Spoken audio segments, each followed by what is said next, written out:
দরুদ শরীফ পড়লে সালাম দিলেই দাঁড়াইতে হবে। কই পেয়েছো?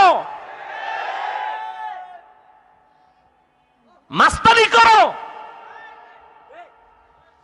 আমরা তো তোমাকে নিষেধ করি না, তুমি সারা 24 ঘন্টা দাঁড়ায় থাকো। কে নিষেধ করে? পইরে গেলে গলায় রশি লাগায় দাঁড়াও, পইরে না যাও। তোমার বাপের ওয়াদা মানো, এটা তোর বাপের ওয়াদা, এটা নবীর ওয়াদা না, সাহাবীর ওয়াদা না, এটা তোর বাবার ওয়াদা।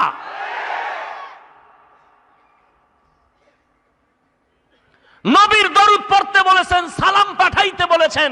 কোন সময়ের সাথে অবস্থার সাথে নবী বেঁধে দেন নাই যে এইভাবে পড়তে হবে, এই সময় পড়তে হবে, দাঁড়াইয়া পড়তে হবে। নবী বলেন নাই হাঁটতেছো দরুদ পড়ো, বসে আসো দরুদ সালাম পড়ো, শুয়ে আসো দরুদ সালাম পড়ো। অর্থাৎ দরুদ বেশি পড়ো, বেশি পড়লে শুয়েও পড়তে হবে, বেশি পড়লে দাঁড়ায় পড়তে হবে, বেশি পড়লে বসেও পড়তে হবে। যেই হালাতে থাকো দরুদ ছাড়া যাবে না।